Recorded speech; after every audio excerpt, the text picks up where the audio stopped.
Hey, my name is Joe. And I'm Mary Beth. And this is the best of Gen X. We are in our 40s. And we're siblings. We'll talk about adulting in a world so different from the one we grew up in. So excuse us while we save a generation. One episode at a time. Let's go.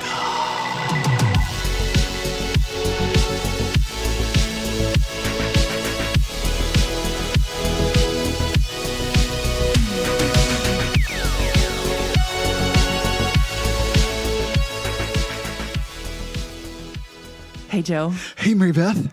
Guess what? Tell me. It's the most wonderful time of the year. With those kids jingle belling and everyone telling you be a good cheer. It's the most wonderful time of the year. That's all I had to say. Do we have to pay for that? Is it copyright or?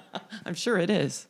No, I think Christmas carols, don't they they're owned by every man. Yeah, we all. It's like the Green Bay Packers. Okay, I know you hate sports analogies, but the community are stockholders. You're kidding. I'm not. I learned that when I went to Lambeau Stadium and they gave me the tour. But what version did we just sing? Whose did we sing? Was that Andy Williams? It was Andy Williams. Ooh. Our quizzes during Christmas are not for the weak. Well, look, a lot's happened since our last episode. A lot has happened. A lot's happened in our country. Yep. There's a lot of controversy. A lot of controversy. A lot of division. A lot of division. People have really big feelings about this issue. A lot of opinions. And I don't know. I just think it's important that we, once and for all, talk about how we feel and just get it out there. Just, yeah. I mean, the controversy right now that's plaguing our country, it's the Christmas season. When does it officially begin? We're going to talk about why it's now and why, if you disagree with that, you're wrong. Right now. Yeah. We're going to talk about, and there was also an election that was kind of, yeah. It was kind of a big deal. Yeah, it's secondary. Pretty historic. I mean, if we're being honest, it's just secondary to what we're here to talk about. Yeah, and to speak my truth, I am just grateful that my husband let me out of my cage. Yes. To come and record today. He normally gives me about 10, 15 minutes of outdoor time. Rec time. And, but since it was raining, he was like, I'll let you leave to go and record the podcast. So, man, I know. Josh the Warden. I know. So look, the political climate is scary, but as long as you have a husband who lets you out every now and then and lets you make your decisions, I think everything's going to be okay. God bless you. I'm glad you're here. Thanks. Because you know what? You're free here. Thank you. You're free. You're free to be who you want to. Be your true self. Okay. At my house, be your true self. I really appreciate that. I can't wait to talk about this topic. Let's do Mary it. Beth, this topic is as hot as chestnuts roasting on an open fire. Look, like I said, people have really big feelings about this. And if you're someone who has had to meme about this issue, I'm talking to you. And guess what? We're people too, so we have our own opinions on this. And we are free in this country to talk about it. And we're right. We are right. So I think we should get into the official start of the holiday season and why everyone who gets butthurt about people who put their Christmas decorations up right after Halloween, or at least before Thanksgiving, we are the enemy. And I'm tired of being, demonized and vilified. Right. For my holiday cheer. Right.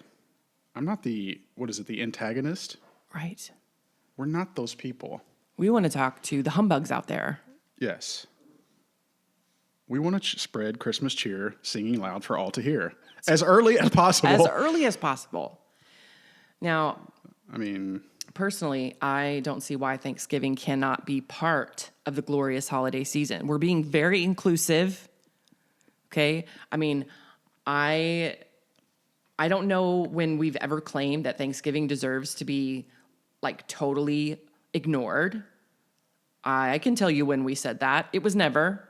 The answer is never. Mm-hmm. And personally, I mean, I think that people need to do their research instead of just believing what people tell you. For example, studies have shown that the spirit of humbug is incredibly dangerous, leading to an increased risk of all sorts of physical and personality problems like edginess, bitchiness, excessive buzzkill vibes, which, as we know, is highly contagious. And in fact, I found a startling statistic recently that I'd like to share. It's the longer you wait to put out your Christmas decorations, the greater the chances that your levels of joy in your blood will plummet. And waiting until after the month of November entirely increases the likelihood of your soul turning black by about 92%. Okay. I myself appreciate high levels of joy. Just me. I'm just speaking for myself. Yes. Okay. I think that I had read somewhere where about 43% of people are okay with just putting their stuff up immediately after Halloween. Now, I would have thought that would have been higher. I would have thought it'd been much higher. So, I don't know. Who are these people? Yeah, I don't know how I feel about that. But that to me means that there's still over 50% that want that clean transition into the Yuletide season. You know what And I say to that? Well, some folks, yes, I want to hear that.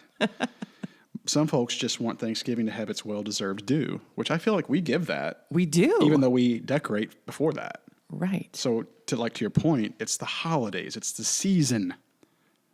We don't have to split them. Yeah, they don't say We can marry them. they don't say happy holiday. Yeah, we can marry them. They say happy doing this thing- holidays. I'm doing this thing with my hand where I'm joining them together. I'm linking my fingers together. We can marry them together. So I say they're wrong. I do too. But like Ritz-Carlton in New York City near Central Park, like they literally don't decorate until Thanksgiving Day. What the hell? And like you're in New York City, that's like the Right. coolest place to have Christmas shit With up the early. Rockefeller Yes. Center and the rink and And then like conversely, Biltmore does it like November 2nd. thank you, Biltmore. Yeah, why? I mean, be You know, more, be more like Biltmore people. Years ago, I watched an awesome documentary on Netflix about Christmas trees all over the world. And one of the famous trees they highlighted was at the Biltmore and everything that is involved in getting the tree and its massive size and what it takes, how many people are involved in putting the tree up, getting it into the mansion, putting it up, and all the decorating involved. And so, yeah, That's a whole ordeal. I'm happy to learn that. I'm happy to learn that the Biltmore does it right. Yeah, we should make like festive looking T-shirts that say "Be more like Biltmore" Yeah, or something like that. I like it. I do too. Can we TM? TM. Did you just trademark that? I just trademarked it for us. Color code. TM. I think why people celebrate after Thanksgiving is just because, like I mentioned, they want to give it its due, I guess, and then they feel like each holiday has its own like time slot, or just like, you know what I mean, like time or date slot. I think that's very naive of you. Well, I just think some people are weird about having things like in order, like done in order. And I'm just not that way. I'm just like, mix them together. I don't believe those people. I think you're being naive. I think the truth is they don't really care about Thanksgiving. They just don't want to mess with their Christmas decorations. Look, I know it's a chore. You've got to go into the storage room or the garage. You've got to get the tubs out. You got to remember where everything goes. I label everything and take pictures so that I know exactly where everything goes. So it's not as much of a headache. Yeah, it's not shocking. But I don't think there's all this love in people's hearts for Thanksgiving. I think that it's just that they're putting it off as long as possible. Yeah. And they're using Thanksgiving as an excuse to not decorate. Yeah, I can buy that. But to me, it's like, it doesn't feel like work. Like, it's not like, oh God, I have to go get these Christmas boxes out. I'm like, God, I can't wait. I know. I'm like, let me get the cocoa hooked up. Let me go get this movie. Like, it's just like, I can't wait to do it. It doesn't feel like work. It feels like joy. It feels like joy. It ups my level of joy. The joy in my blood just Right. courses. That's right. Courses through my peppermint veins.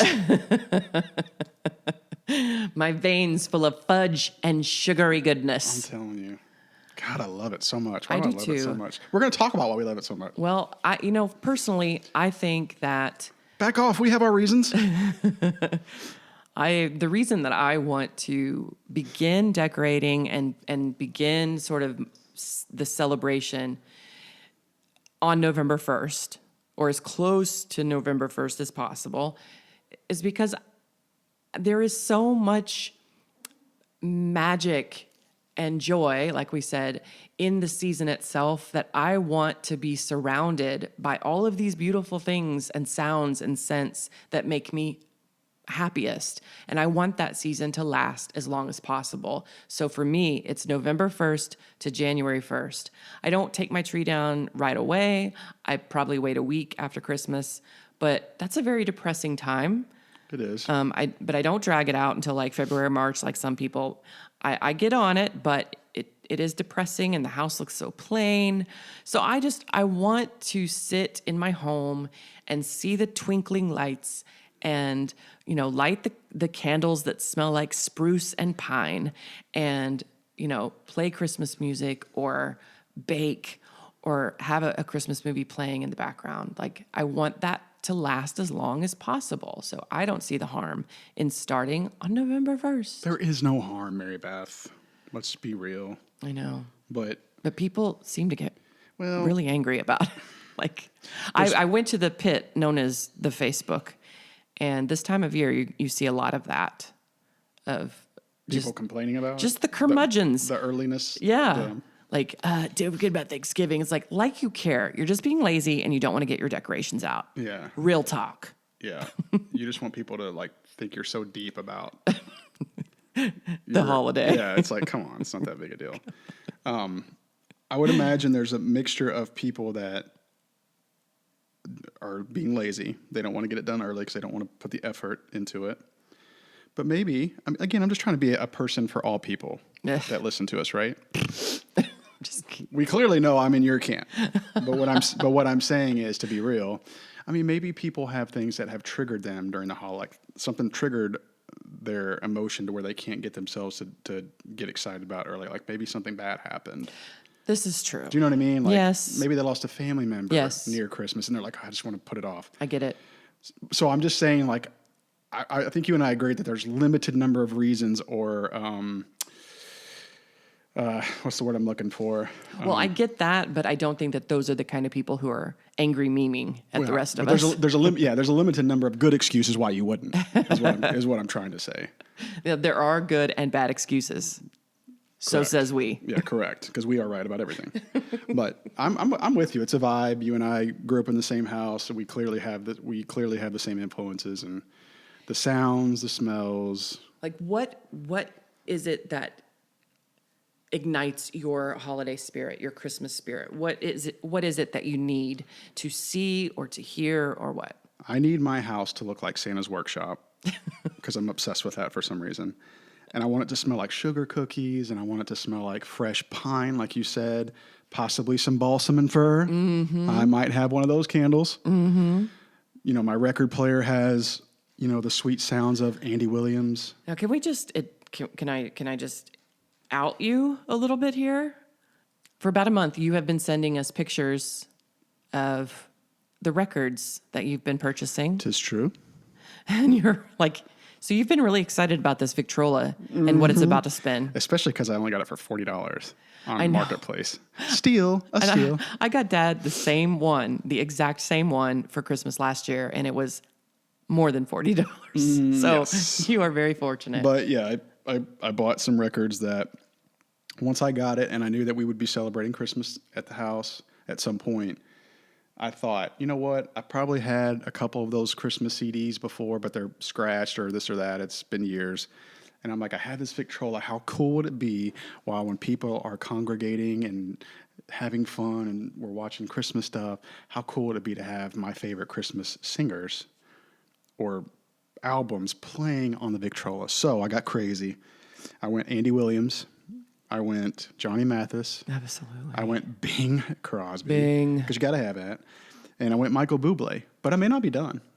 And the cool thing is the Bublé one came in a red, like, collector's edition. Ooh. Oh, it's so cool. So even the damn record itself looks festive. The fact that we're even talking about records just makes me all warm and cozy Yeah. and nostalgic. Super cool. So that's kind of my vibe. You know, my streaming apps all have these classic Christmas movies queued up because I've already been watching them because I'm a nerd.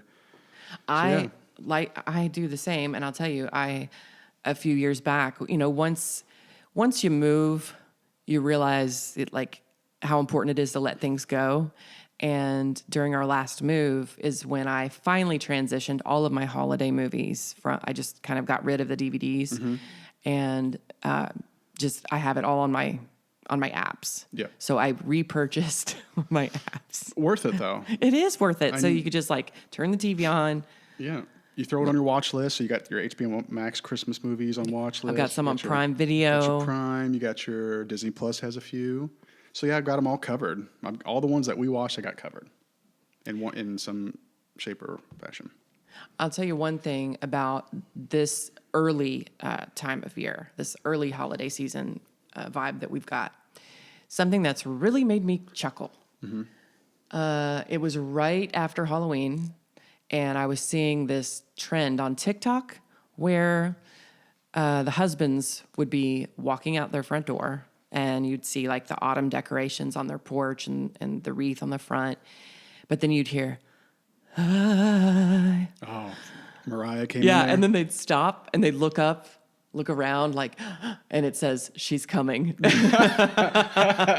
That's awesome. I got such a kick out of that, especially because Josh hates that song. Oh, and it's probably one of the most played during the season. Yes. But I mean, good on her. And speaking It of, makes you feel like it's time when you I hear it. know. Holly Jolly all the way. I mean, Oh yeah. even our community leaders, our local officials, they declare November 1st as the start. And you know how I know this?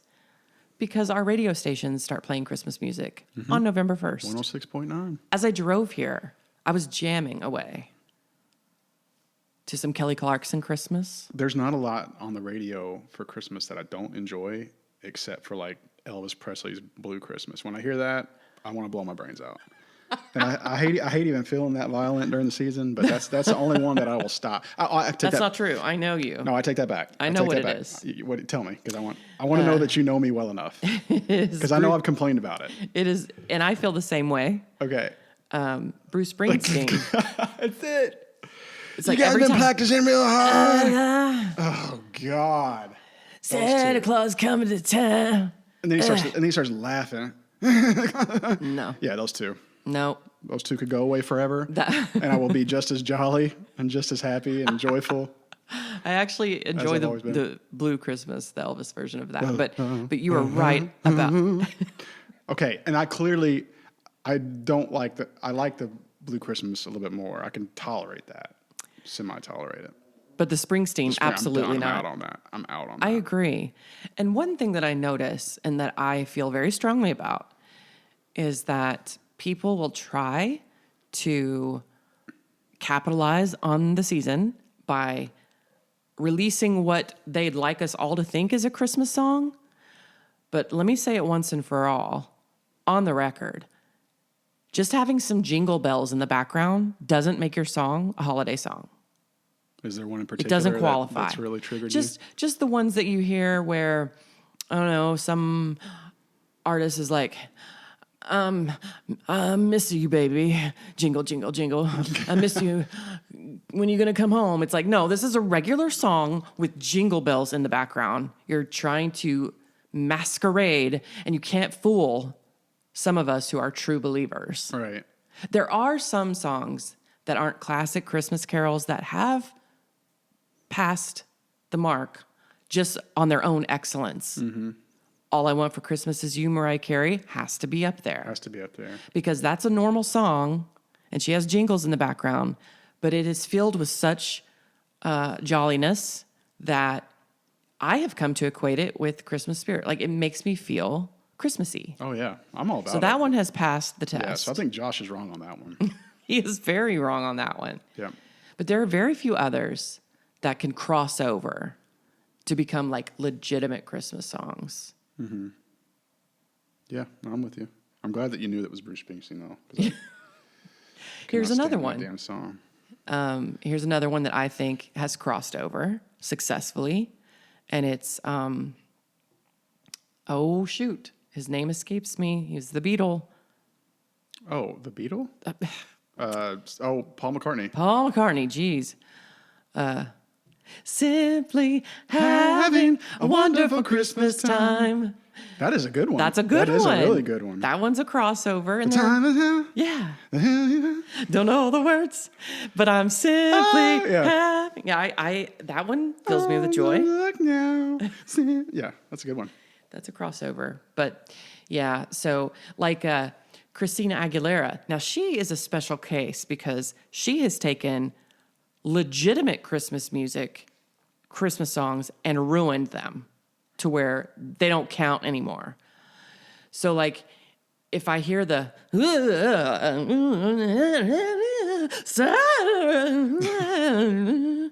I have to shut it You off. sounded just like her just then. Right? Yeah. I'm so talented. Yeah. I'm extremely talented.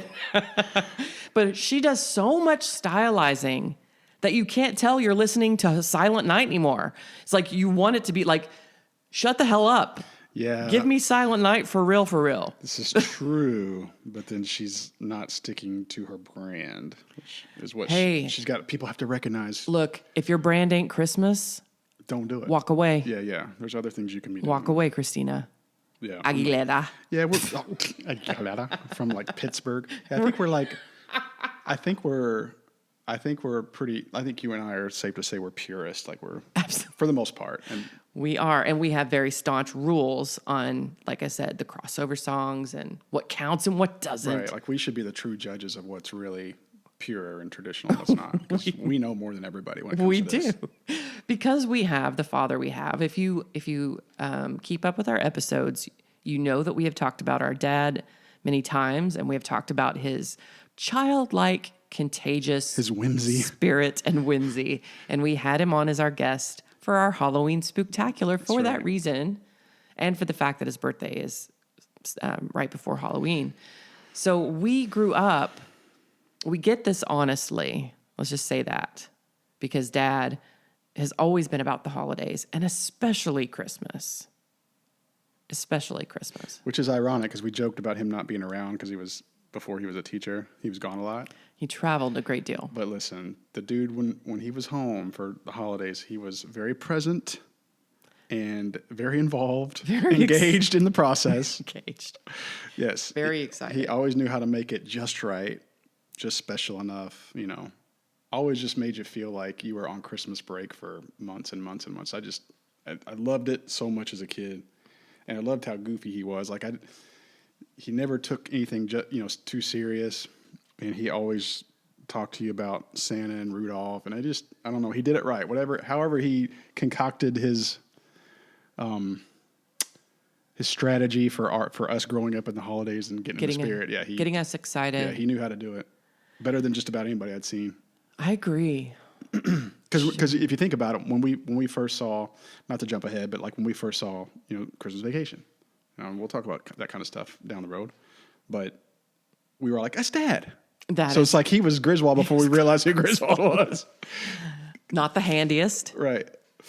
but very enthusiastic. Yeah, but that dude's bringing like 30,000 Italian twinkle lights out to his house, and he's stapling Imported Italian twinkle and lights. he's stapling them to his roof. That dude gonna figure it out. He's gonna figure it out. Do you ever sprinkle in the Hallmark stuff to get like when we talked about vibes like scents and smells? Do you ever sprinkle that stuff in? That's a great question to ask a woman, because Hallmark is especially for the female. Mm-hmm. I, however, am not a huge fan. Mom likes the Hallmark movies. There have been a couple that I really like, and two of them, in fact. There was one with, I want to say Jenny McCarthy, called Holidays, where she like loses her memory, or was that Jenny Garth? Probably Jenny Garth. I can't see Jenny McCarthy in a Christmas. She was in a Santa one, wasn't she? Oh, I don't know. Yeah, I think she was in a movie about where she was like the daughter of Santa Claus. Oh, maybe. Talking about Jenny McCarthy from Yeah. that thing? Yeah. Wait, what? I'm afraid of what to say. What? Isn't Jenny McCarthy the one that was on MTV and Yeah. in the Playboy? Yeah. I can't. Okay, we'll have to fact check her. Okay. Where's Hee Haw? I don't.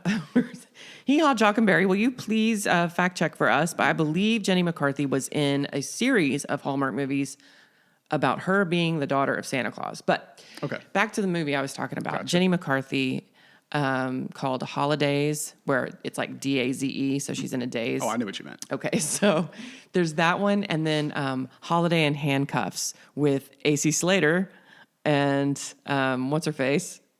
Melissa. Oh, what's her face? Oh, she's great. I'm terrible with names today. Melissa. Is it Melissa? What was she in? Oh, Clarissa. Says it Oh, all. Melissa Gilbert? No. No.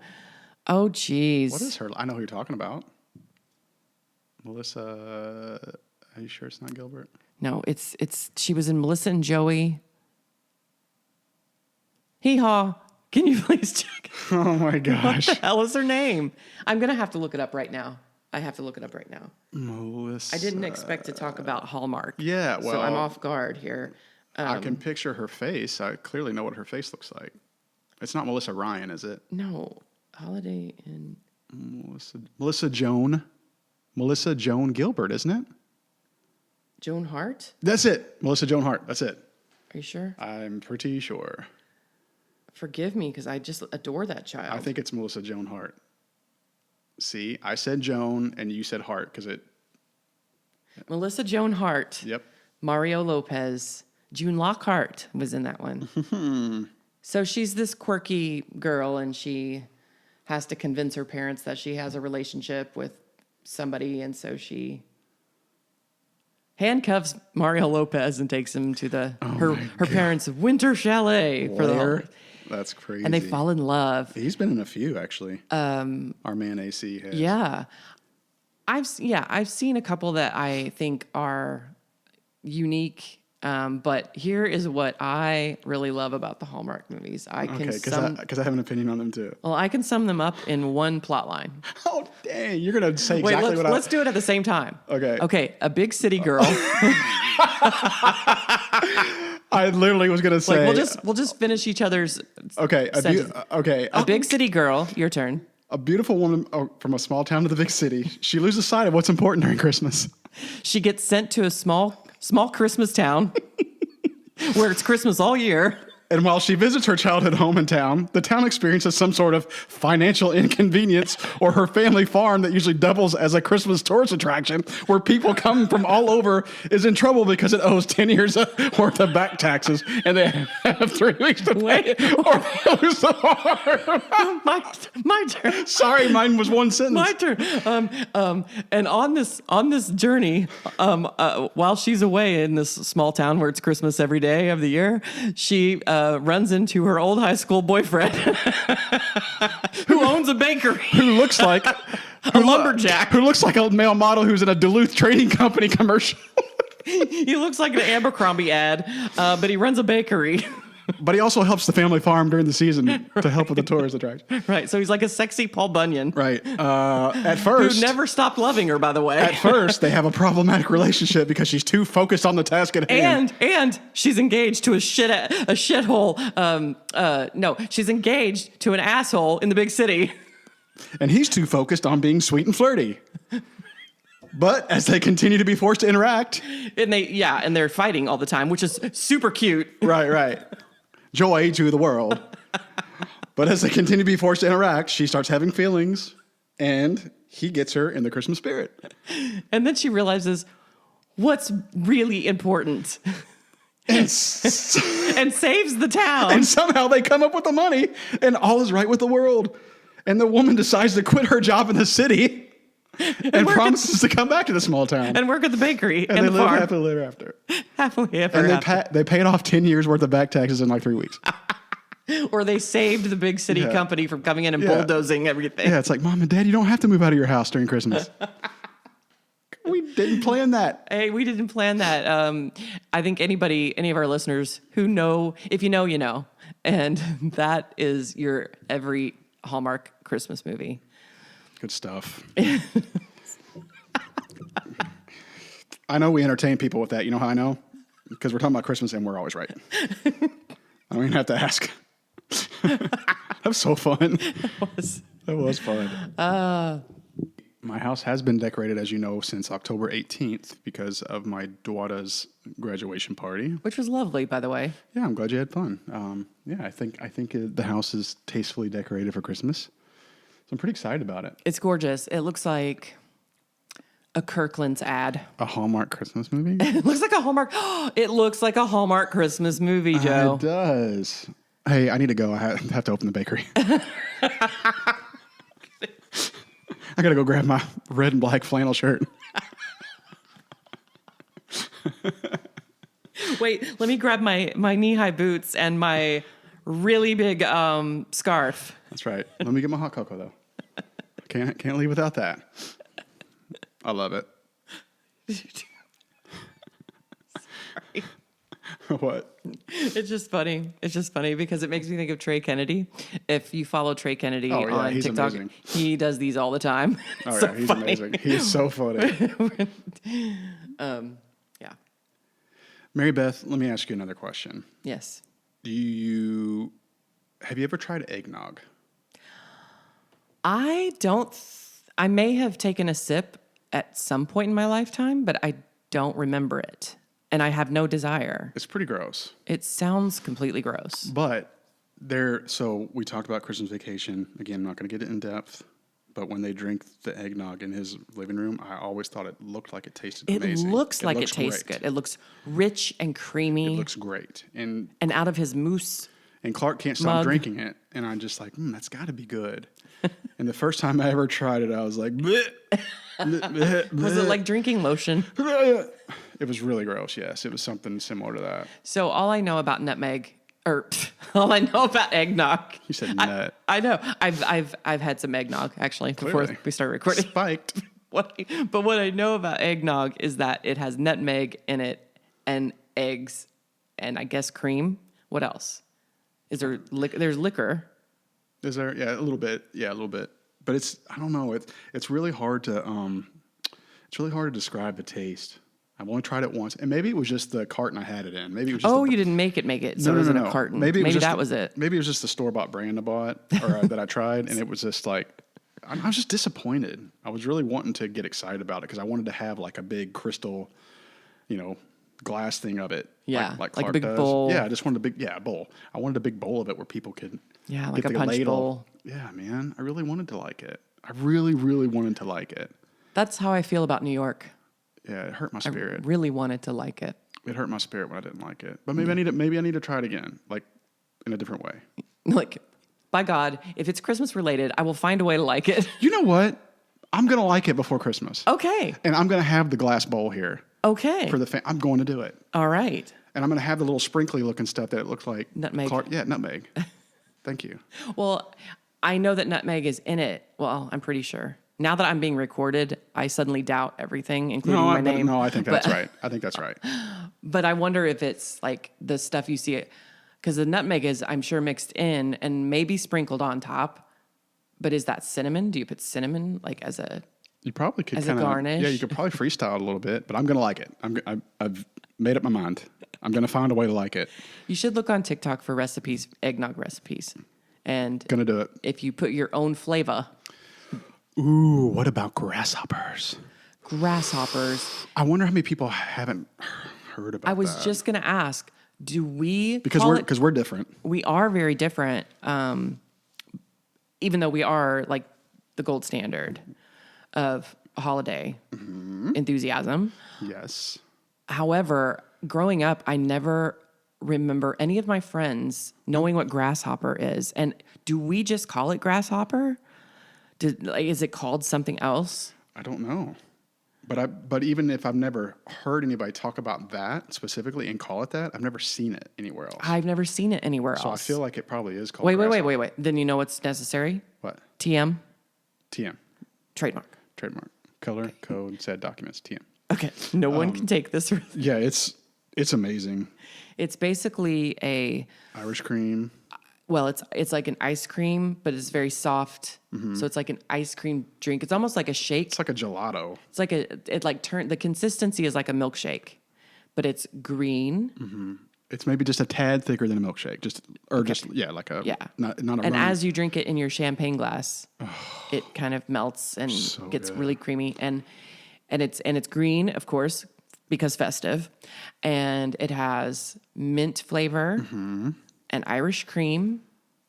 And I think there is another liquor in it because growing up, we have Grandma Doris who makes her grasshopper and brings it. And then we have Aunt Sharon who brings her grasshopper. And when we were kids, you couldn't have Sharon's probably as much as you wanted. And we never tried to, ever. We never snuck Sharon's. Not ever. You know what? There's actually a picture from when I was a toddler. And I'm wearing one of those long nightgowns that you can't see my feet.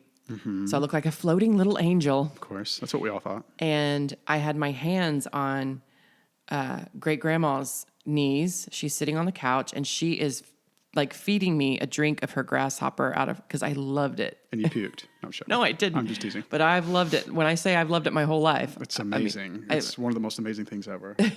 I've loved it. Yeah. We should probably look into that because now I really wonder if it's just our family. But I'm taking notes. It's a beautiful, minty, creamy, Irish creamy. Yeah, but it's not. The best thing is it's not too minty. It's not overwhelmingly minty. Right. It's just the right mintiness. Right. It's like mint ice cream, but with alcohol in it. So good. And Irish cream. We'd be like 7 years old, and we would sneak a little bit of Sharon's, and like 30 minutes later, I'd be like, I can't feel my lips. I can't feel my lips. It feels so good when it touches your lips. Like, Joe, how come there are two of you? Yeah, the middle one.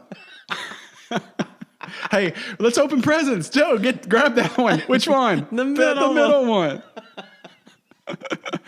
Good times. Yeah. All right. Well, okay. So we've established some of the rules and we've established the timeline.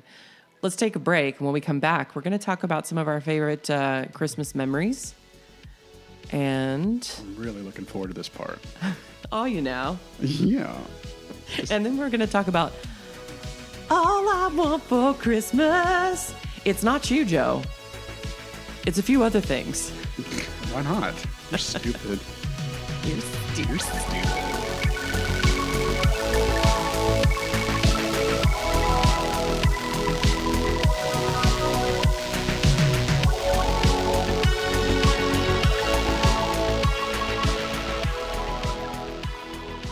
Hey, we're back. We are back.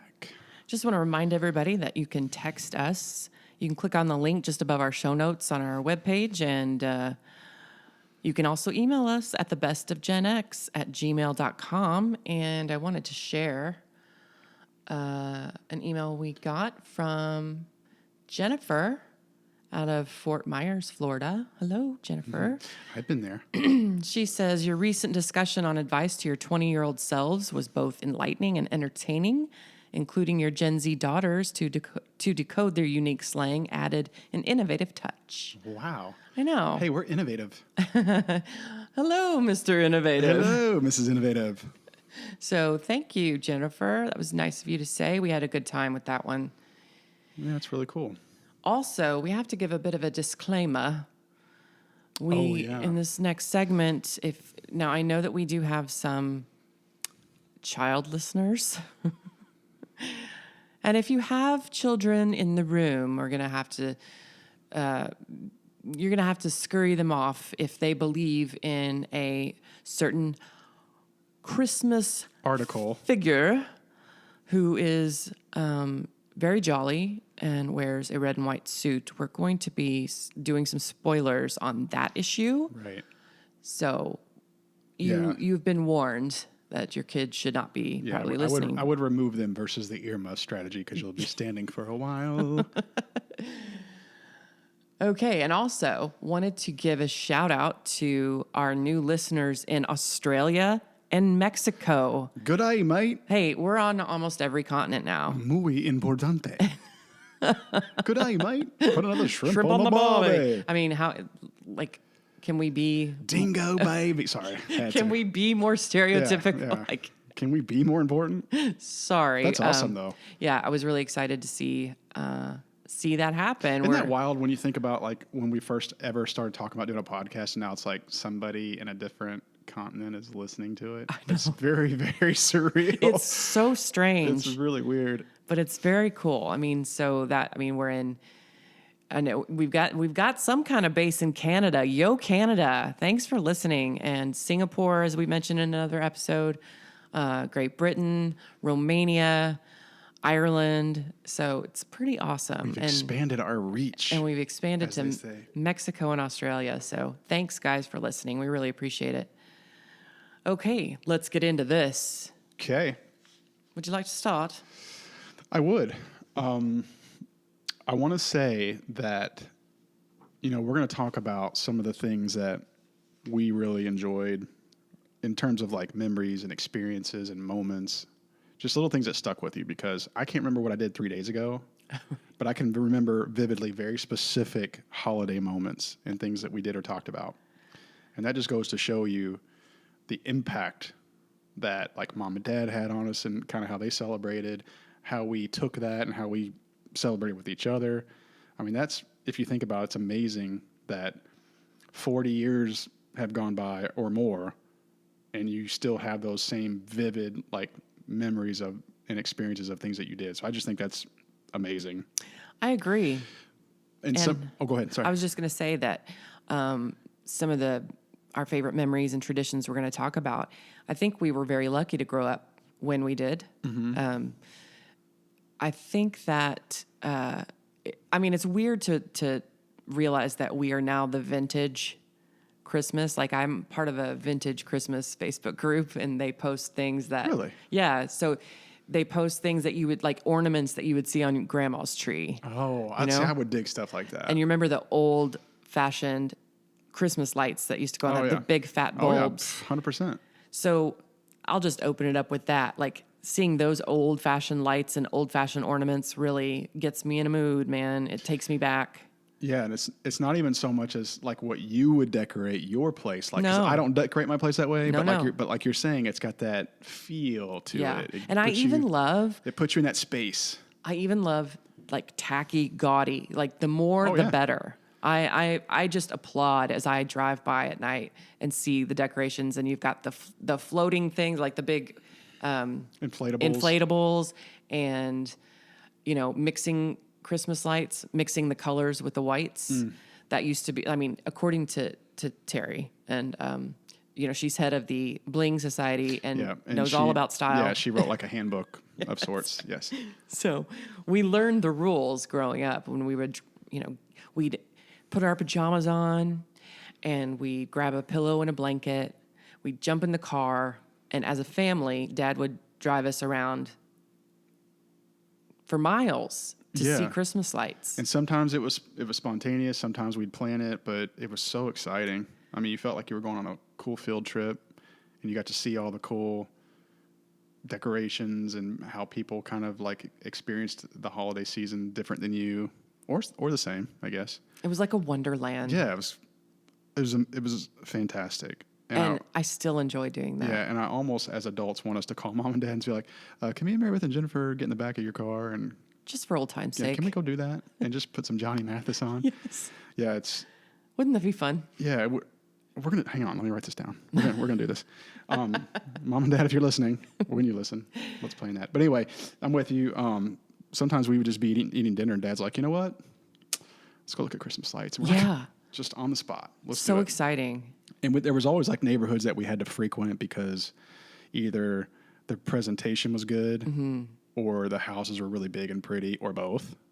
And so... Yeah, we'd go to nicer neighborhoods. I also remember a local church... Graceland Church in southern Indiana that not only did they have just... you could drive through this beautiful... Yeah, like everybody got in line, you just drove through it. Yeah, this beautiful like a light show. And then at the end, you would see this live nativity with animals, and they had the hay, and they had people in costume, and they had a baby, and it It was the real deal, man. God, I love that. I know. I And feel we like I go- was there in Bethlehem. I know, and we would go every year. Like we would. It's not like we thought we were going to see anything different, but it just was like it almost put you in awe. Yeah, and Just looking. it was part of the whole entire package. Because it was big. I mean, there was a lot. It Yeah. wasn't like there was just a couple little decorations that were lit up. It was bumper to bumper, Bumper but to you didn't bumper. care. and Dad would have the Christmas music on in the car, and we just Yes. drive by real slow, and he'd give us a chance to look at everything and just be in awe of everything. Oh, I'm so glad they did that for us. Yeah. And That was a staple every I year. still love that. Yeah, I actually had that on my show notes was the Graceland tour that we would take. What else? I mean, we got to talk about like Johnny Mathis. You know, we brought him up already a couple times. Why is it so important? Johnny Mathis is the staple.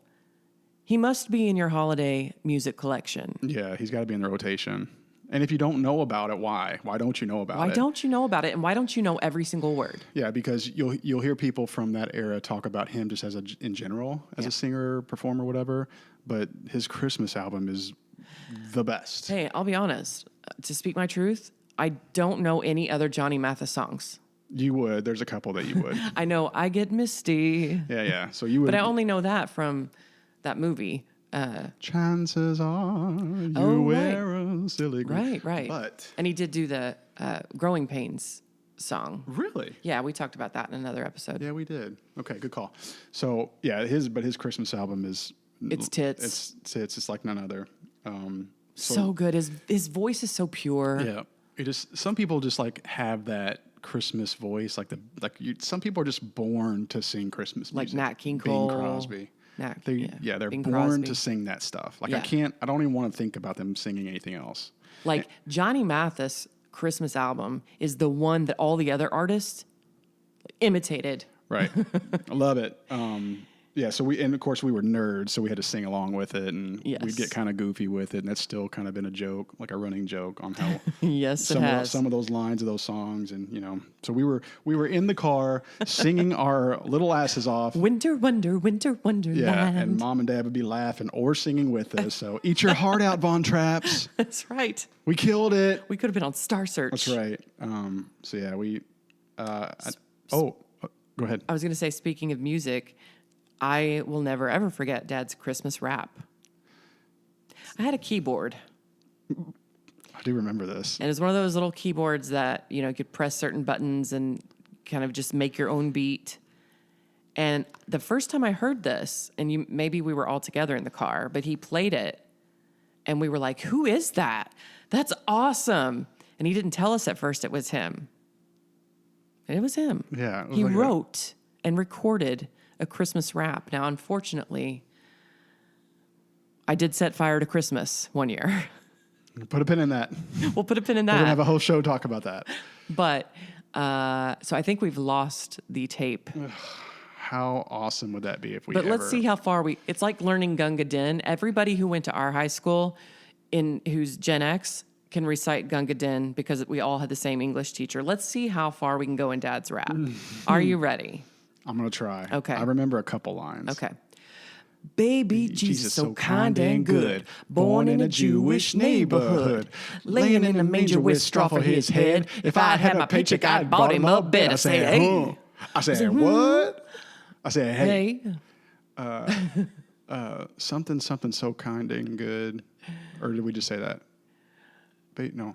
Couldn't get a room and they were sad. It's like that first verse is like what we can remember. I know.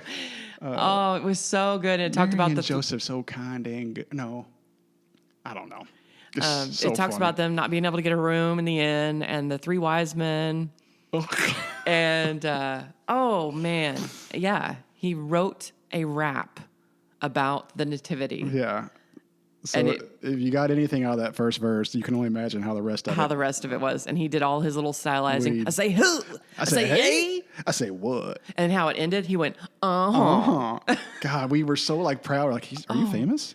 Like, Dad, are you famous? Well, Dad is a musical person. Yes. Dad is a interesting guy because he's definitely a man's man. But he's also a very gifted musician. He will say that he's not. And he's an incredibly talented artist, like Bob Ross. Bob Ross level. Bob Ross level painting. He's very talented. Very creative. He's a man of many trades. Yeah. I don't know what Mom saw in him. Tall, dark, athletic, and can create it. And artistic. Things. Yeah. What the hell? Can play the guitar? What the hell? Do better, Mom. So yeah, the Christmas wrap is so etched in my memory. God, I really, really, now that we talked about that, I really, really want us to find that if it exists. Write it down. That's another thing. Oh, hey. The wrap. Beep, boop, boop, TM. Boop. Yeah, okay. Color code documents, TM. I'm sorry, if people are listening to this episode and we keep saying that and you don't know, go back to our office. Yeah, it's a reference to The Office. We are trademarking is what we're doing. Let me put it in my phone notes. Beep, boop, doop, boop, boop, boop, beep, boop. Okay, got it. Got it. It's in there. Okay, so wait, watching Ralphie, I don't even call it A Christmas Story. I call it Ralphie. Right. I have 2 dogs, Joe. I have 2 adorable little dogs. One of them's name is Ruby Sue. Ruby Sue. From Christmas Vacation. Yeah. Our little boy is Ralphie from A Christmas Story. So please believe us when we say this isn't our blood. My dog's name's Buddy. Buddy the Elf. Yeah, it's crazy. We are serious We're nerds. about this. We're noids. We have the cred. We do. And I think everybody knows it. If they don't, they're gonna. In fact, Dad and I used to teach together, and there were only 2 teachers in that whole building who decorated for Christmas. It was me and my father. And Dad's, I don't remember yours so much because I was already out of school, but Dad's was legit. It was legit. And Dad wanted his to be as tacky as possible. So he had inflatables. He had the leg lamp. Okay. But when I was in high school and he didn't have the inflatables in high school. It got bigger. His collection grew. Right. But I'm telling you walked in his classroom and he purposely kept it dark to turn all the lights on that he had. Let me tell you about mine. It's okay. Yeah. So everything that could be wrapped was wrapped, including my podium, the door, really? Bookshelves. The students just went all out. I had icicle lights all around the ceiling, all around the base of the ceiling. I had sparkly snowflakes hanging from the ceiling. I had tinsel everywhere. We had a Christmas tree.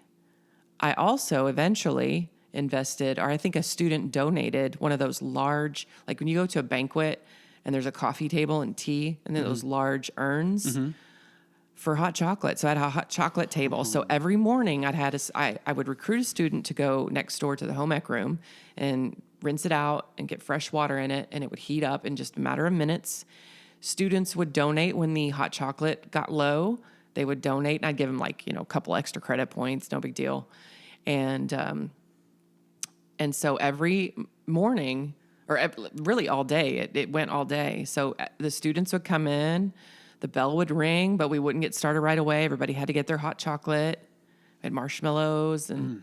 You don't sell me on it. Hey, and it was so bright from all the lights that we kept the overheads off for a month.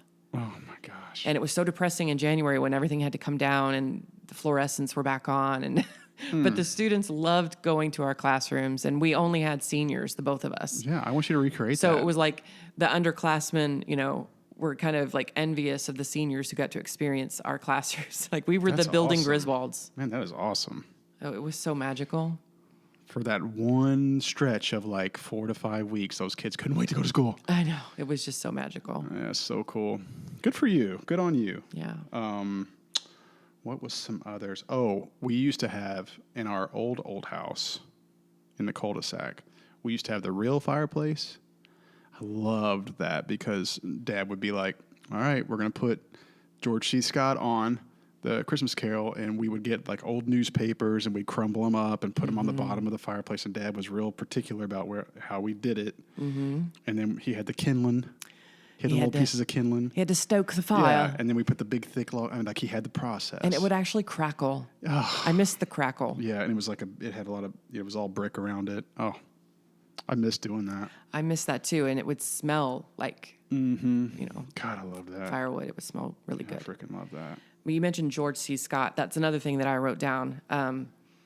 We grew up watching, I think, every version of A Christmas Carol that's ever been made, starting with the earliest, right after movies became what they called talkies. Mm-hmm. So we have these, 1938? That's Reginald Owen. Reginald Owen plays George C. Scott, plays Ebenezer Scrooge. And this is the one that June Lockhart is in as a child. I was watching that when you walked in today. It was playing on the screen when I walked in. It just made That's how we roll. Made me have all the feels. And so that was one of them. And the actor, one of the reasons that I love that one is because the actors are just coming out of the silent film era. So their actions and expressions are so over dramatized, but it adds to it, you know? Oh, yeah. George C. Scott was a favorite. 1980. It's my favorite. Was that 84? It was 84. 84. That's my favorite. That's It's my personal favorite too. The acting is top notch. Yeah, I love I love whatever location they filmed at. I love I just love everything around it. It all kind of seems like it's legit. Like The it's set. Thank you. The set was what I was saying. And it looks like real snow, and it looks genuinely cold. And Yeah, the set looks good. And George C. Scott himself, he was the perfect choice because we're talking about General Patton here, right? Mm-hmm. There's Alistair Sim. Alistair Sim's a good one too. He was a great Scrooge. 59. I think that was 59. I think he does. Alistair Sim does the best switch at the end. I love his transition when he wakes up on Christmas morning. I love that version for that reason. Those were the three main ones that we liked. But there was also But there were more. what that we didn't have yet because it was in the early 80s and we had VCR, so we watched all these tapes, of course, but there was one that came on TV and you couldn't miss it. It was Mickey's Christmas Carol. Oh. And it started with the Pluto doing the skis. Oh, yeah. Yeah! That's a great one. And then the Chipmunks. Yeah. Oh, God, yeah. And then Mickey's Christmas Carol with Scrooge McDuck.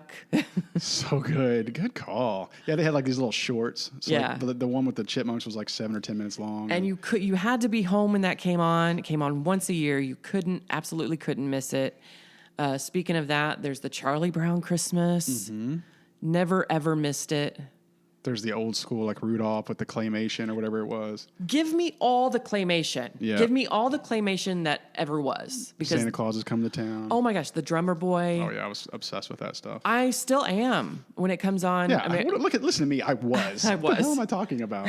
when it still comes on, like the Family Channel, the American Family Channel. I love that stuff. The claymation that makes me feel like I'm in Santa's workshop. Mm-hmm. It's so glorious.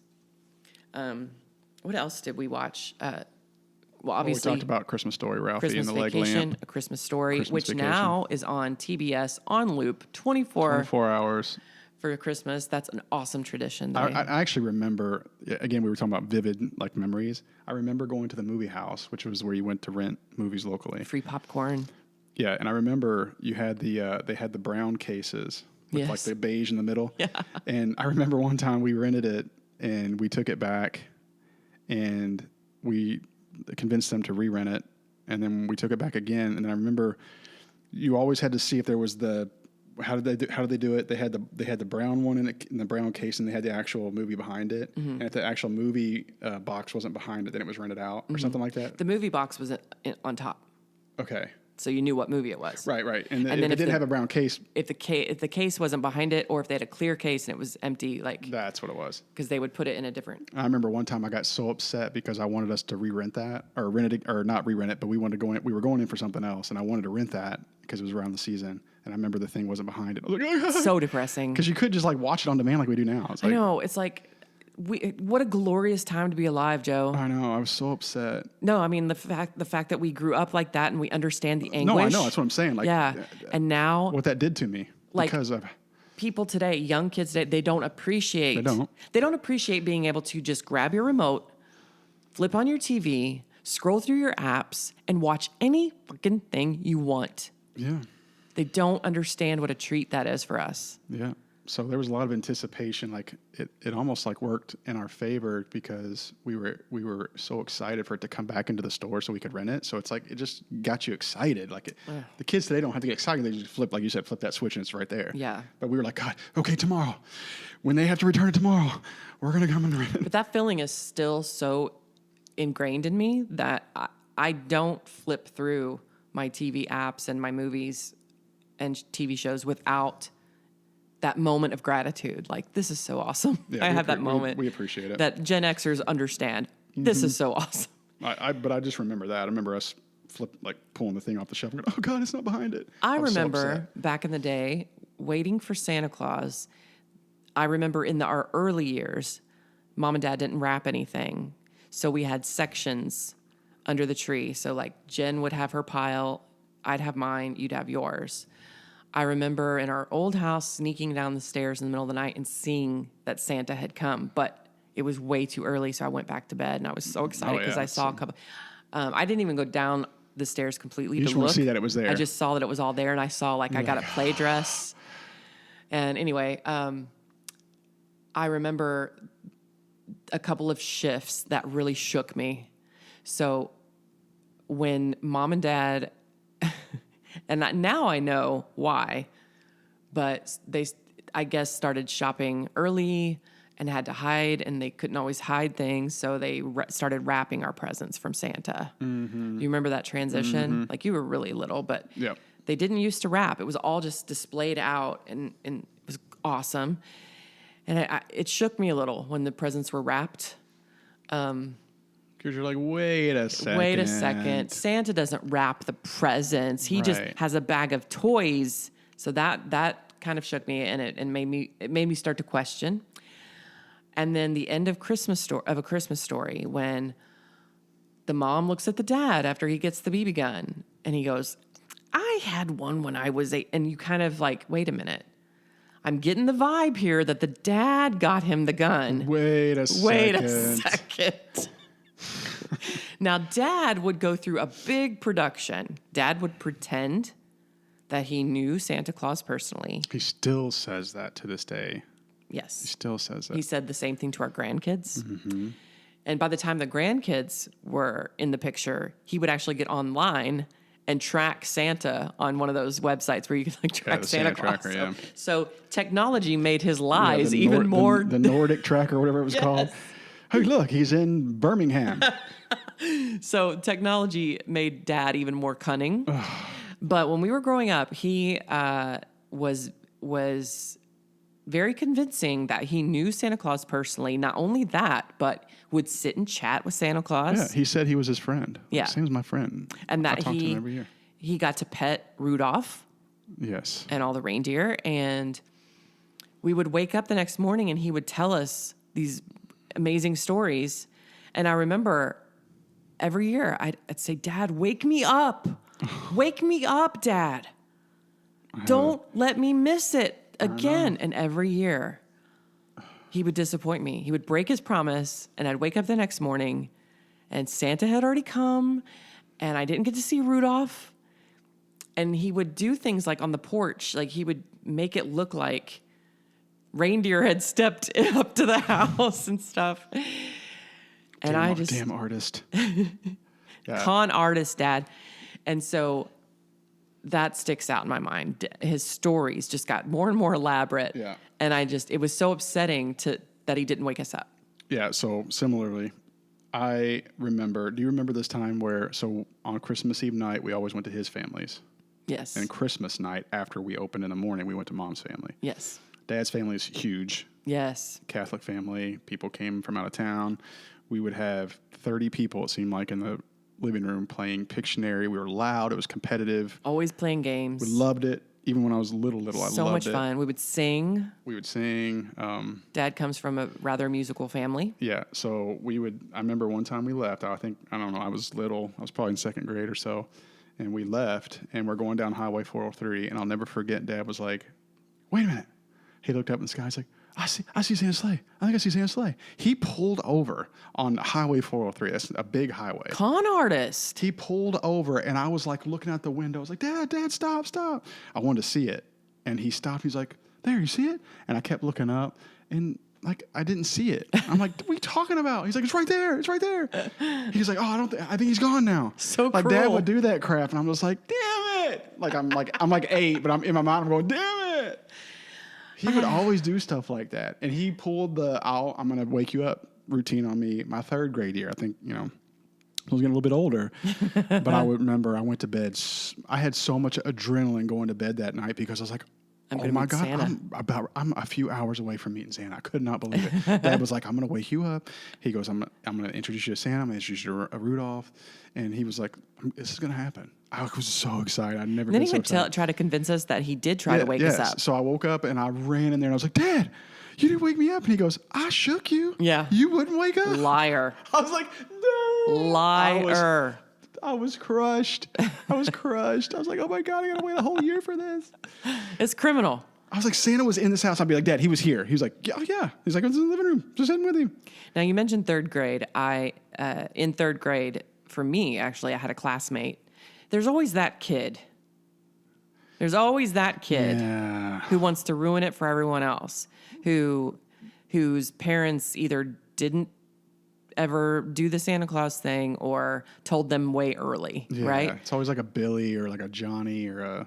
For me, it was an Adam. And Adam told everybody there was no Santa Claus. Yeah, I think mine was a Billy. And I was trying to convince myself that, no, it's just because you're a jerk. And Santa doesn't come to jerks' houses. Yeah, and he had dirty jeans and like holes in his shoes.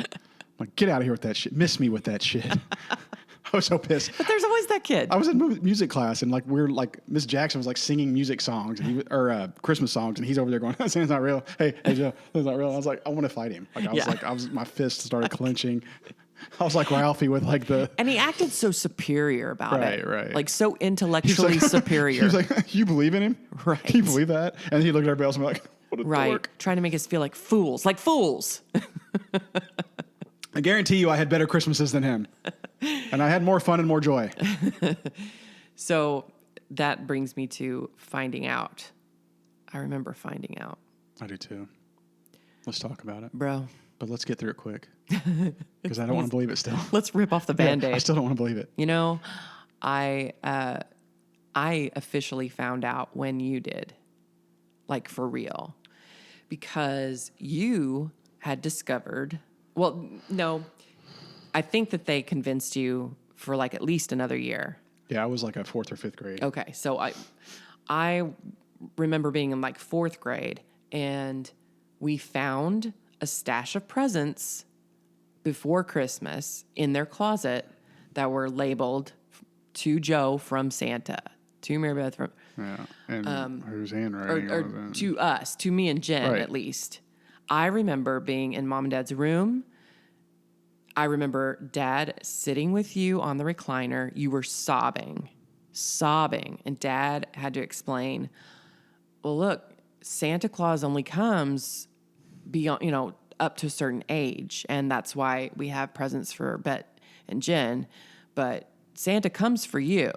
Like, you're still young enough. But, when you grow up, he stops coming. And so they're older, and so that's how they sold it to you, and it worked for like another year. Yeah, a couple years. But later that day, I was in the car with Mom. I was in the front seat with her, and I was like, Mom. You're like, we need to talk. Yeah, I was like, that sounded like bullshit, and I need you to be straight with me. And Mom looked at me, and she had the most sorry, pitiful face, and she shook her head no, like, he's not real.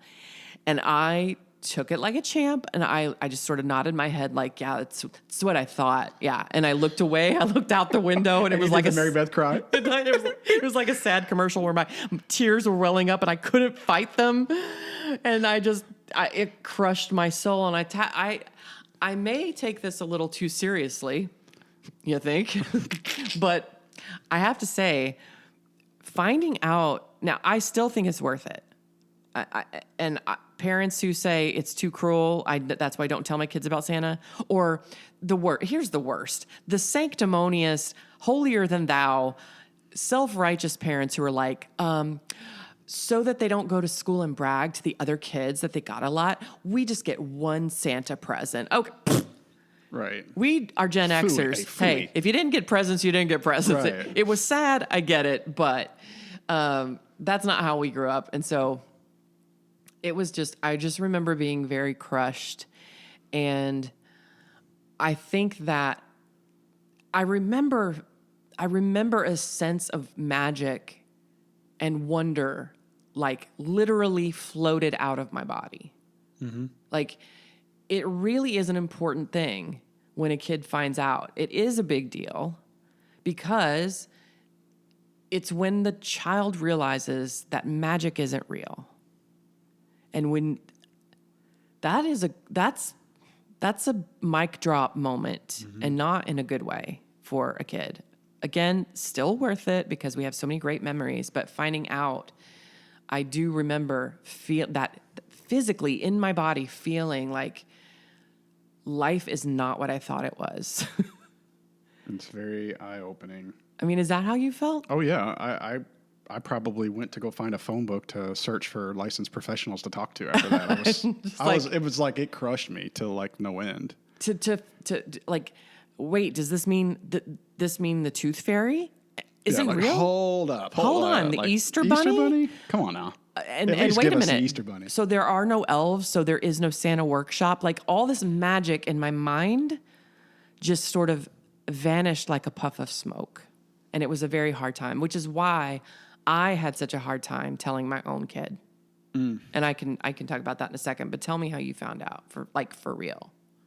I don't remember like a specific moment. I just think I just realized it like when I was in 4th or whatever grade.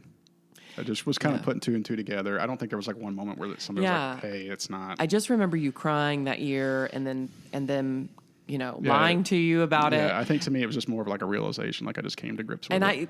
After that, I don't remember any conversations about it. Like every Christmas beyond that was just like we'd start seeing presents under the tree, wrapped presents, and they would still write from Santa, and I think they still sign it that way. It would be like Santa. Mom's cursive handwriting From Santa. I think I just came to grips with it. I just grew out of it, but.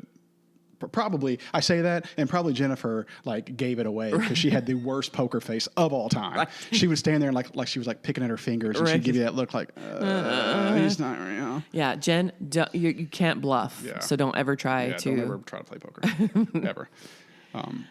Do you remember telling your kids, or did they just kind of figure it out? I don't remember telling them. Oh, it was so traumatic for me. I must not have because it would have been for me too. Okay, well, I remember telling Mallory, and let me say, I want to say she was around 4th grade, I guess. Mm-hmm. I put it off as long as I could because I did not want her to lose that childlike wonder. Mm-hmm. I wanted her to believe in magic and that all of these beautiful creatures and things are real. So I put it off. It was really hard, but there was a point where there was no, I forget why, I forget what happened to lead up to it, but there was a point where she was no longer accepting bullshit and she knew something was up.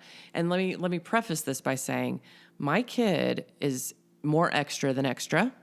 And so, I was a single mom for the first 10 years of her life, and it was a paycheck to paycheck existence, but it was always so important for me to make Christmases special for her, and she would ask for the world. Like some examples. One thing she asked for Christmas one year was a brother. Another thing she asked for was a stage that she could perform on, and I would sell tickets to people around the world. These were real things that she asked for. But she asked, she went big, man. She still does. And I always delivered. And so that was another thing weighing on my heart when it came to telling her, because I had worked so hard to make her dreams come true, and then to unload this lie on her was not easy. I actually cried. We were sitting at El Nopal restaurant. We're sitting in a booth. I'll never forget it. And she just asked me point blank. She's like, "It's time to tell me." And I was like, "He's not real." And we were both crying. Laugh all you want, bro. That is kind of funny. But I have to say it was hard because I forget when the Sandy Hook stuff happened. The elementary school and the I feel like it was like 2013-ish. Yeah, and so it was around that time, because I remember I was telling my students about it, like the next day or something. It came up in conversation. Of course, we're sitting there in my beautiful Christmas decorated classroom, and I used to turn a desk around and sit on the desk. and just talk to them other than always standing at a podium. And so we're just having this conversation, and we were talking about what it's like telling a child that Santa isn't real. And it was close to Sandy Hook, so that was on everyone's mind. And one girl, God love her, she goes, and I started to get choked up about the reason it was so hard. And one girl spoke up and she goes, is it because you had a hard time lying? And it broke the tension. I started laughing and people were laughing. I was like, oh, hell no. I was like, you're going to lie to your kids all the time. Like the zoo is closed like forever. Yeah. And because like, you're going to lie to your kids all the time. It's not that. I was like, it was really hard for me to get out, but I said, it was just hard for me to break the news to her that magic isn't real. Yeah, like you're taking something special away from her. But monsters are. Magic isn't real, but monsters are real. Like that's the life. That's the switch that you flip when you tell a kid, because this violent thing had just happened to these children. And so a lot of the kids were crying. Like it was a nice moment to share with them. And I wonder if they take it with them when they have their own kid, because they're all married now and have their kids. And it just got really quiet and really still. And up front, I had this kid that year who was, I'll say, special, extremely special, super smart, but very special. And he kind of got on everybody's nerves, and he often got on my nerves, but he was harmless and meant well and whatever. But he was just very high maintenance kind of kid. But he sat right in front of me. And we're all just, and everyone else is kind of quietly, tears streaming down, just kind of in the moment. And it's just dead silent. And he goes,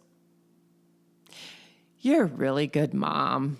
And everybody started laughing. I was like, oh my God, that's the sweetest thing for you to say. Like, that's cool. But I of course, I'm laughing through tears and wiping the tears away. And I was like, that's okay. Thank you. And he goes, "Oh, when I was born, my mom just sort of threw me to the sharks, but you're just like so tender hearted with your child. And it's so nice." And I was like, aw. That's cool. So telling my own child about it, because you're not just telling them magic isn't real. Their eyes open to what life really is. And that's very difficult. Yeah. But I feel like I should remember how they found out. And maybe I have this big story, and you're just like, I don't know. I mean, maybe I did tell them. I just don't remember. I didn't really care. I shattered their dreams. I Whatever. remember. It was a Tuesday. I really don't remember. I hate that, but I almost liked Christmas more after that. I did too. I'm glad you said that. I can explain why. I feel like it opened my eyes to what it was really about. Yes. Like it went from give me gifts. Yes. Santa, you better give me what, like there was the stress of, am I going to get what I want? Was I good this year? 100%. Am I on the good list? Am I on the bad list? Am I going to get cold? Blah, blah, blah, blah. And so I was always stressed about that. And then it's like, if Santa was really going to bring and know what you wanted. And then it just became, oh shit, it's about like being together. It's about your family. It's about making memories. It's about Jesus. You can still think about that as being real and fun, and like you can almost like just play that the magic is real and fun still. It was almost like you were free to do whatever you feel, however you wanted to feel about it. But I don't know. I guess I appreciated the family togetherness more so after that, because I realized that that's what it's all about. Absolutely.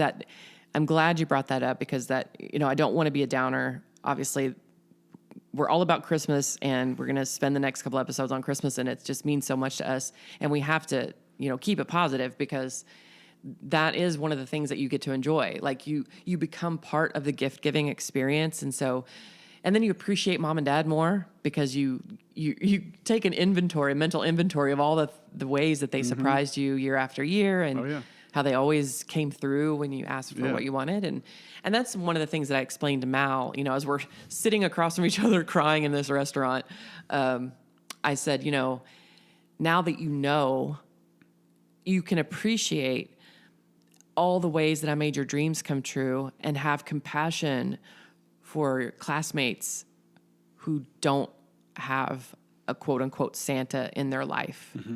And, that was my way of breaking it to her. Like, he's not real, but at least you can appreciate and have empathy for the kids who don't wake up on Christmas morning to have everything they ask for, sprawled out under the tree. And Yeah. so that was an important lesson for her. But I agree. It became more fun. And then as we got older, it just, you said we continued that tradition of excitement. Like, Oh yeah. of It's like Santa. it never really left. It never really left. And we still imagine, we still kind of live in a wonderland in our head. Like you and I. 100%.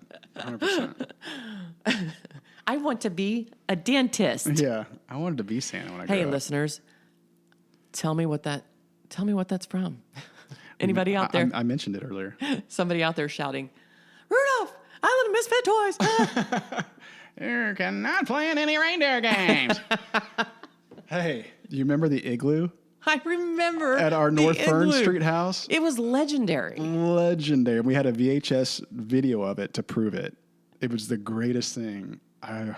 Mom and Dad built an igloo in our front yard when And we it had a big looked snow. like a legit igloo. You had to crawl in, and then you sit in this beautiful dome. It hardened. It did. I mean, it looked like a legit You could igloo. fall. You could be walking around it and kind of fall onto it, and nothing would happen. Nothing happened. It Like, didn't cave in. We had it on video. It was like concrete. But then there was some ancillary stuff, like Dad grabbing me by the neck, not the neck, but the coat, and like swinging me around. And it was choking me, and I go, oh, You're choking me. And then he jokingly got up real close to me, like he was trying to like console me, and I act like I punched him, and then I started laughing. I was over it, and then I ran off.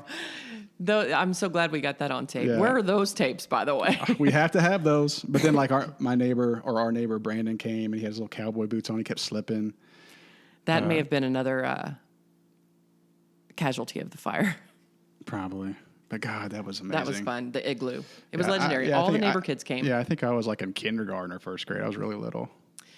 Well, bro, let's close this show out by talking about what we want for Christmas. All I want for Christmas is me. No, joking. Okay, ladies first. Ladies first. Okay, now we talked ahead of time about sharing what we want for Christmas, and we both realized We don't really ask for stuff. we don't ask for anything. It's really hard when we're the kind of people who, if we want something, we get it. We go get it. Also, we're at an age where no one gives us presents. Yeah. Our kids are too young, and we don't want them Yeah. spending their money on us. They truly just want my fellowship. They're not giving me gifts. You're single, so there's no gift coming. No gift from the coming. wifey, and we get presents from mom and dad. Basically, money now. Right. Christmas we just pass around money. Yeah. And I think we're gonna have an episode coming up about gifts. Are we? Yes. Okay. We are. So it was difficult. I said, let's try to come up with 5. I couldn't do it, bro. I got 1, 2, 3, 4, 5. I got 5. But you said ladies first. So I will say, okay. And last year, and he's going to be embarrassed, and he should be. But last year was the first year that I can remember that I unwrapped a Christmas present from my husband. The warden. The one who let me out of my cage today. Thank the political gods. That seems so un-Josh-like. It does, but he has a handicap in his infinite sweetness. There is a handicap, and it's gifts.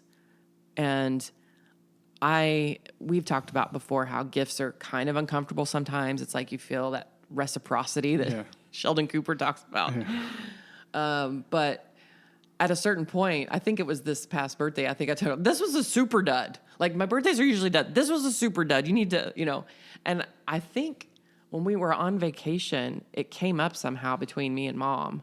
She may have said something to him because this year or last year he got me presents, and I'm like, why did you get me something? And here's the thing. Under the tree, loaded with presents. Dude's got 9 things to open from me. So last year I got a nice purse, two nice purses, and a diamond necklace that I wanted. Just a simple, delicate chain with a diamond. The diamond came from my mother, from one of her earrings, and the chain came from Grandma Dorsey's necklace. That's cool. But this year, I know that I would really love to have a very delicate bracelet.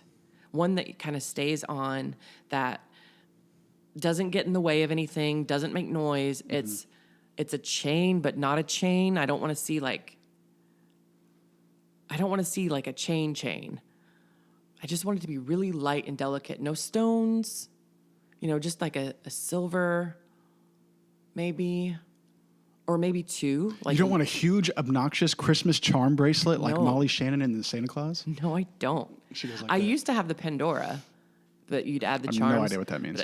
It's Pandora is like a line of jewelry, and they would have like It's an app where you play radio station music. no, true. Okay. But you'd have this like bracelet, and you could add charms to it for like special occasions. So and charms were like if you were a teacher, there'd be a little sparkly apple, right? So that was a trend for a while. But no, I just want a really delicate bracelet that I can just keep on, that won't get in my way when I'm typing, won't make noise and bangle, and yeah, no stone or anything, just a really delicate. Does that make sense? Can you picture it? It does. I'm just trying to stay awake. Oh, fuck you. Like, what the hell? Don't you ever say that word during a Christmas special? I'm being so vulnerable right now. I'm just teasing with you. Talking about what I want. I'm just teasing with you. Okay, your turn. New car. A new car. A new car. A new car. That sounded like hee-haw. Yeah, I've had this truck for 3 or 4 years, and I'm ready to get something different. Are you that kind of person? What? Like, I will drive a car until it dies on me. I've had some where I've had for 12 years.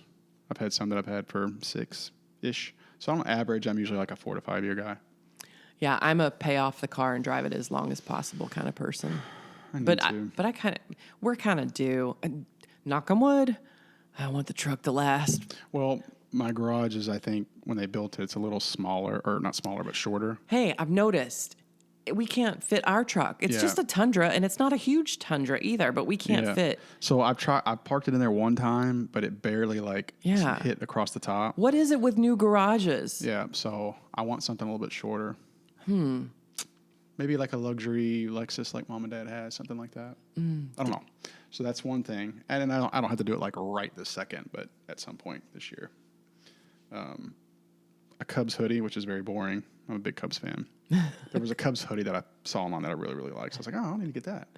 A golf driver, so like the big driver that you tee off with. Oh, like a pole? A pole? Yeah, your poles. Yes, okay. Miss Sports Person. Sports ball. Golf. My driver. Clubs. Yeah, right. My driver right now is probably 2 or 3 years old. I'm thinking I'm going to get another one. Jeans. There's a reason I put that, because I don't have a lot of jeans that I can like rock, because the ones I have are so big. You know what? Now that you say older. that, I just realized I hardly ever see you in jeans. Yeah, I need to upgrade my jean collection, because they're not just too big, like they're too baggy or too big, but they're like older. Older style. Older style is what I mean. So you need to get skinnier. I just need I am skinnier. That's why I mean skinny jeans. I need to get something slimmer fit. Yes. Slimmer fit. Like taper at the bottom, maybe. Right. Maybe different colors. But right now, they're just a plain dad jeans that are like literally I can button them and like take them off. And I'm like, that's not gonna work. Yeah, that's where I'm at. But hey, I'm not gonna give anything away, because we're gonna call back to our New Year's resolutions, and one of mine was weight loss. But we're gonna put a pin in that. But I just need to update those. But I'll just say I understand what that's like, bro. Yeah. Okay. Cool. I just need to update those basically. And the last one I put was a trip to the Caribbean. I want to go there too. I've never been. Neither have I. I don't even have a passport. I used to have a passport. My daughter has a damn passport and I don't have one, because she had to go on a trip for spring break last year, and I had to expedite it because she told me last minute. Right. So anyway, I know that process. It's very easy. It's very easy, but like expediting it costs a little bit more. Yeah, I think it takes like 90 days. So I think after the new year, that's one of my goals one of the first things I'm going to do is go get a passport, just to have it. And then that way I can just book it whenever I want.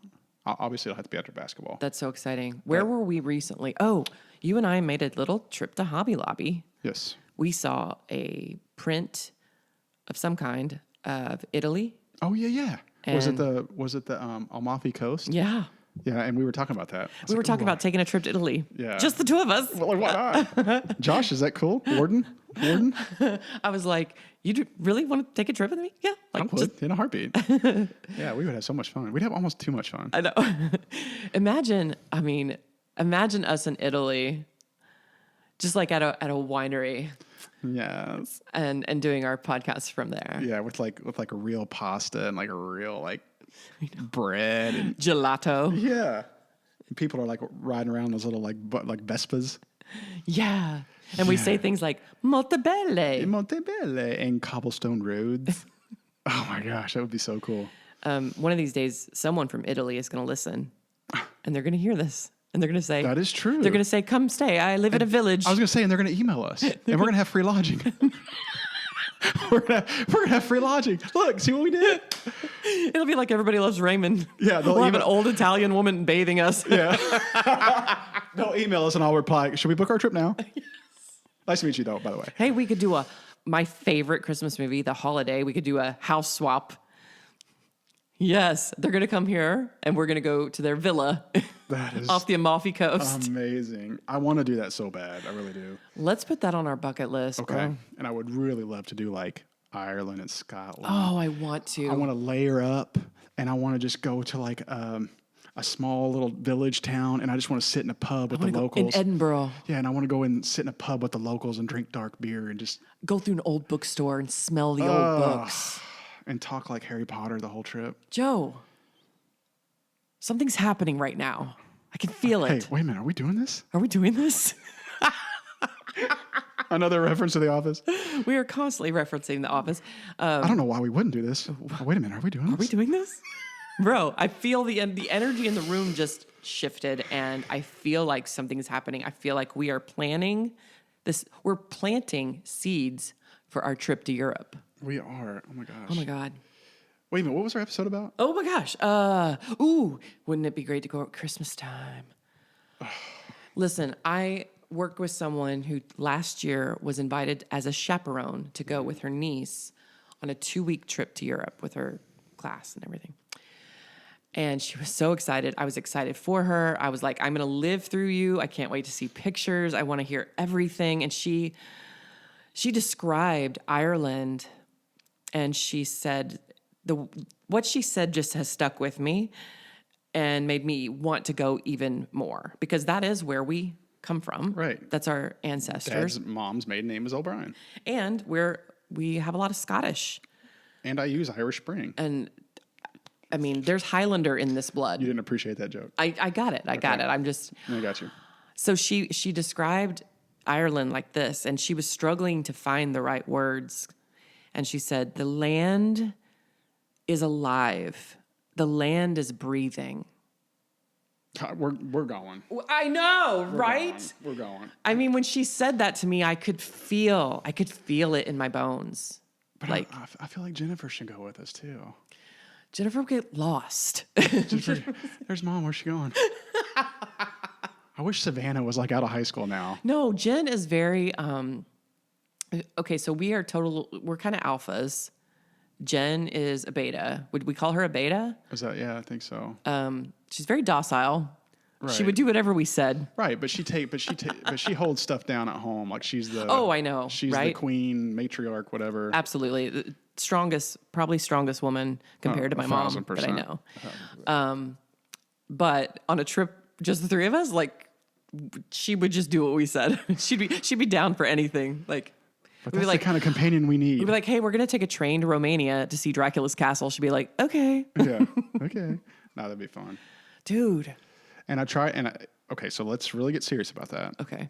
Well, first of all, you'd have to sedate me to cross the ocean. But okay, go ahead. Okay, anyway. So I would bring that up to Mom and Dad like last year. I was like, can we do like a Scotland trip, an Ireland trip? Oh my God. And I was like, Dad, that'd be cool. Like the home of golf is Scotland. You and I could go try to play at St. Andrews. You know what, Dad, of course, Dad, like he can barely like get himself to get up to go to JC.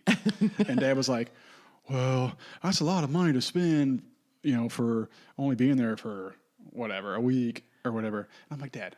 And he'd be like, well, plus I've seen where like you go to St. Andrews and people are having to get up at like 2 a.m. to go like sit and get your spot because it's like a famous. And I'm like, big picture, please. Big picture, please, Joseph Sr.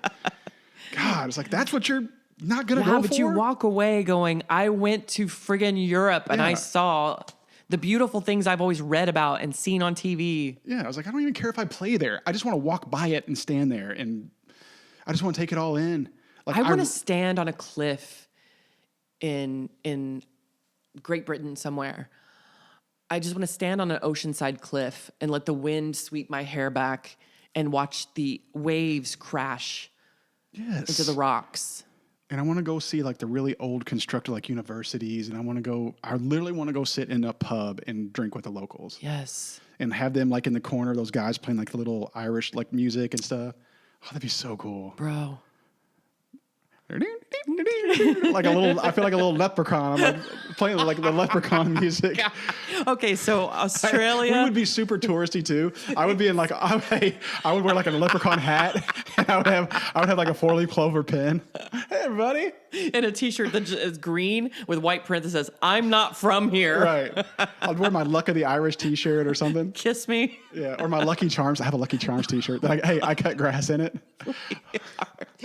Okay, so where's my pot of gold? We mentioned Australia, Mexico, and Ireland, and we're like talking about leprechauns and shrimp on the bobby. Could we be worse? Could we be any worse? We're the worst. Yeah, we're doing it though. Okay, so anyway, back to your regular scheduled programming. But that was my last one. Was a trip to the Caribbean. Okay, well, I couldn't come up with 5. I just had the bracelet and the one other thing. And speaking of traveling, I want so badly to go to the Pacific Northwest. I think I mentioned this in our whale watching. You're a big Twilight fan. The huge redwood trees. I want to go to Forks. You want to go to Forks. I want to stay in Bella's house or at least see it. I think we have some traveling to do. We have some super duper traveling to do. And this is going to seem like we're way off topic because we're talking about like random trips, but this is gifts. What we want. But we're talking about gifts. Yeah. Right? Gifts to ourselves. You and I have to go experience like Scranton or like some type of the office convention. Like you and I have to do that. I know. And like, damn it, I'll treat you to it as a gift at some point. Yay! We got to do something. Money like bags. That. Yeah, we got to do something like that. Brother Warbucks. Yeah, I feel like it's time. I know. It's time. I know. We need to quit screwing around. You're right. We need to create moments and memories. We're talking about memories and experiences. We got to start creating that. I'm all for it. Hey, all I want for Christmas is more of what we just talked about. More of that. My imagination's running wild right now. I know. Can we end this episode so we can start planning our trip? So I can go get my passport? On Sunday? Yeah. So excited. Well, hey, man, it was wonderful taking this trip down memory lane and talking about what everyone knows is true, that the Christmas season, 'tis now. 'Tis now. It has already started. 'Tis begun. 'Tis begun. Thank you so much for listening to another piece of the Gen X experience worth saving. That same magical Christmas spirit of our youth, like the Force, is strong, and it's now been immortalized in the annals of history. If you like what you heard, subscribe to the Best of Gen X wherever you get your podcasts so you never miss an episode. Joe, always a pleasure. Duh.